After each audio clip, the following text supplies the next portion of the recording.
Hey guys, what's going on? It's Ali here, and I decided today to put out a tutorial for you. I know a lot of people who use Photoshop and use photo manipulation as their kind of primary source of graphics don't really know so much about Cinema 4D and modeling, and there's one or two people in the community who have um, got quite far using modeling, and it's a really good asset to have, but many people don't know how to start with it.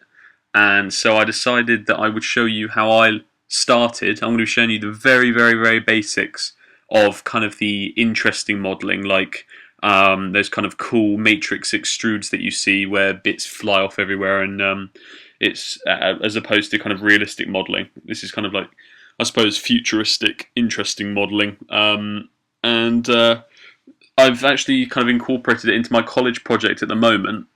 So here's a picture of what I'm doing at college at the moment. This is actually an interior that I designed. It's my interpretation of what a hotel lobby would look like if it was on the moon. And it's designed for Richard Branson, as he quoted last year or the year before that he's going to put a hotel on the moon at some point.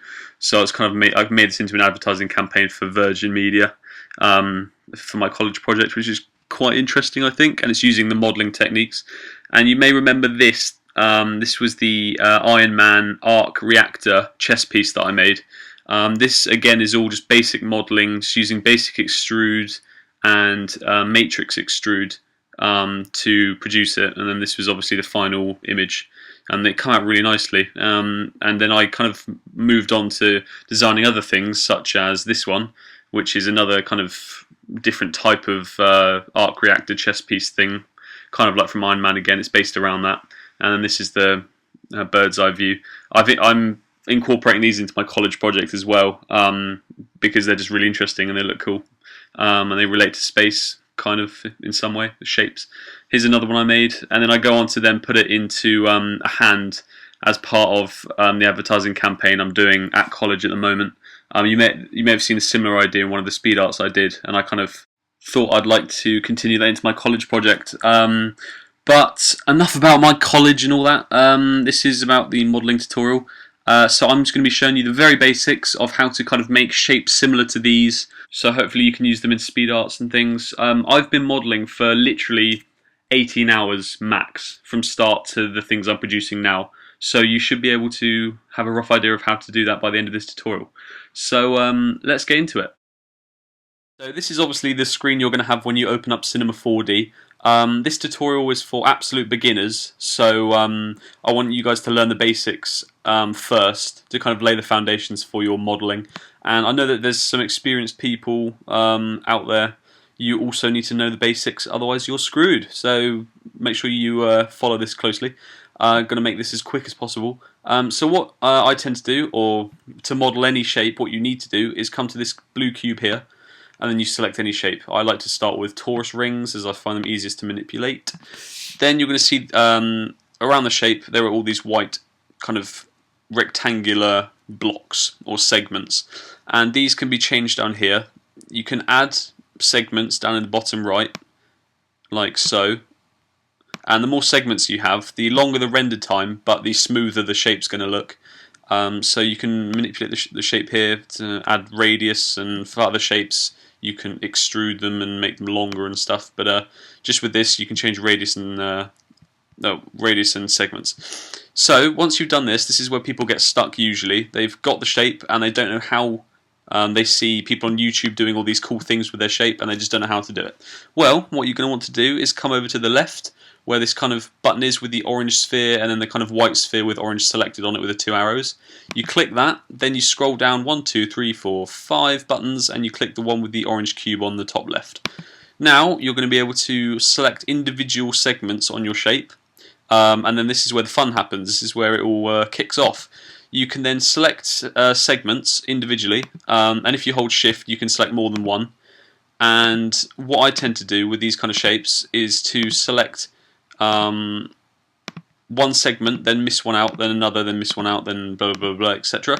So that you can then play with the extrusion tools There's a matrix extrude, which basically means that where I've selected these segments, parts will move outwards from where I've selected in a kind of curved shape. So once you've kind of got your segment selected, all you do, you just right click on the shape, and then you get all of these cool actions or tools. And so here is basically what you want. This is matrix extrude and extrude. These are basically the two things that you can use to make your models look cool, like the ones I showed you earlier. So matrix extrude, what you're going to do is just click, and then you click and drag on one of your segments, and then because you selected all of these other orange segments, they're all going to be affected by where you click. So you click and drag, and then you can move out these kind of like curved, they almost make it look like a kind of upside down jellyfish. And you can see that already that's starting to look cool. And then what you can do to get it completely fine tuned, come to the bottom right, and you can add steps, which are these kind of, they add extra segments to the length of these legs. So if you add another step, you can see they get longer and longer and longer and longer and longer. And if you hold it, then they start curling round. Then what you can do, oh no, leave that ticked. Leave polygon coordinates ticked at all times, otherwise that will happen. So you can have about 14, 13 steps. Then you can click on move, and you can mess around with the move tool. If you move it, they move inwards. If you scroll upwards, and if you select move and you kind of put it into the minus, it curls outwards. And then if you go to scale, up the scale, and then they get thicker and thinner. And rotation, if you up the degrees, they curl outwards much quicker. And if you do the second one, they curl sideways, and then obviously the third rotate tool, they curl the other way. And then you can see that they look already. I'm getting these kind of like cool, like spiraling shapes that, like, already are making the object look really interesting. And then also you can make these into an animation, and you can have these kind of moving around and getting all crazy. And so that's the kind of way I start making these shapes. That kind of is pretty much it. I mean, you can then what you want to do, if you want to select more segments, you just click on another segment, like here, just click, then hold shift, and then you can just click a few more. And maybe this time you just want to, rather than using matrix extrude, we'll just do this side for time's sake. You can right click and you can just hit extrude. Then you just click and drag on one of the segments you've selected, and then you can just like move it up or down, and then these parts will move up or down. And then, I mean, it's that simple. You can add like all kinds of extrusions and stuff onto your shapes. You can then also, with these segments selected, you can then make a material. So we'll just make new material. Double click on where it says matte, and then just come to color, and I'm just going to have a nice bright red. It doesn't really matter about the settings because I'm not going to be rendering in this tutorial. But then you can add your material onto just the selected segments. So you can select segments down here, just anyone's, blah blah blah blah blah, and then you can just drag your material onto those segments, and then those segments will stay selected. So like my chest piece that I made for Iron Man, you can see there are kind of like blue blocks around the blue sphere in the middle. That's the same thing. I just selected segments and then added the color to it. So then you can kind of pinpoint exactly which parts you want, which colors and stuff. Then also you can just also. Oh no! Here's another important thing. Once you've kind of messed around with your shape as much as you want, once you've kind of thought, actually, yeah, I think I've extruded enough and I've got the right colors on different segments and things, for you to be able to then change the size of the shape, you come to this button here with the triangle and then the upward and right arrow. You click there, then this makes the shape kind of whole again, and it makes it manageable and malleable. So you can then use these tools, the movement, and you can rescale it, and it will all stay as one shape. But if you do this whilst you're still on the previous setting without having pressed this button here, whatever segments you had selected, if you change the scale, those will mess up. Those will, whatever tool you were using, if it was an extrude tool, for example, if you rescale without pressing this button here, those extrusions will continue as you're resizing it.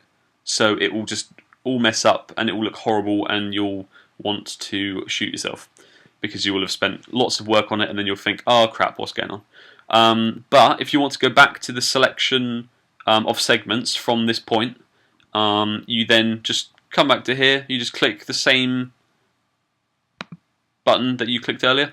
Also, if you want to select points as opposed to segments, you click this tool here.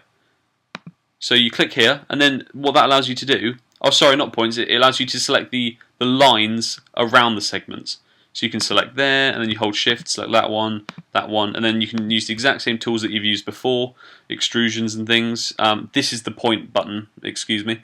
You click on this button here, and then it allows you to select the points in between the segments.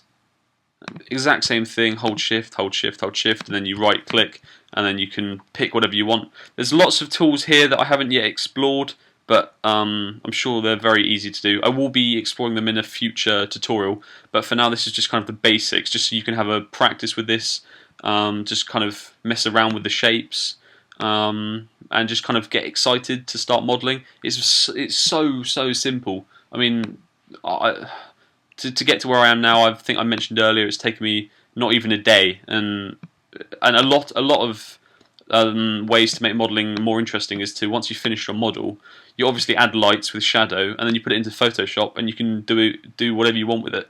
Because I know a lot more people are more comfortable with photo manipulation as opposed to modelling. So you can manipulate your model exactly how you want it. You can change the colour and colour corrections and stuff and make it all look very nice. Before I go, there's just one more thing I want to show you. Come to this tool here. Not that tool, sorry, excuse me. Come to this tool here, the segment selection. Press that. If you want to delete exact parts of your shape, you can just select a segment, hold shift, select a few more if you want to delete them, then just simply press delete on your keyboard and you've deleted. And then you'll be able to then see the interior of your shape, and it's that easy. Like, you can do that when you're making a room. You can have 6 sides of a rectangle, which just makes up a cube.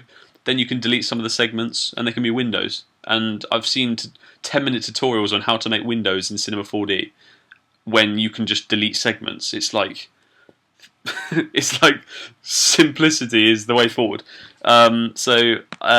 I hope that you've kind of learned a little bit about modelling from this tutorial. I kind of want to make sure that we go through the basics first before we then move into much more advanced tutorials. I know that I'm almost at the same standard as beginners. I've barely been doing this at all, but I thought that I'd share what I've learned with you. I hope you've enjoyed this tutorial. I hope you've learnt something, and that I'll kind of inspire you to model a bit more in your photo manipulations. Please like, favourite and comments. You can follow this video and then future tutorials and speed arts and things. My Twitter's in the description, where you can follow me and catch up on what I've been up to and the random shiz that I tweet. And I will see you in my next video. Thanks a lot. Bye.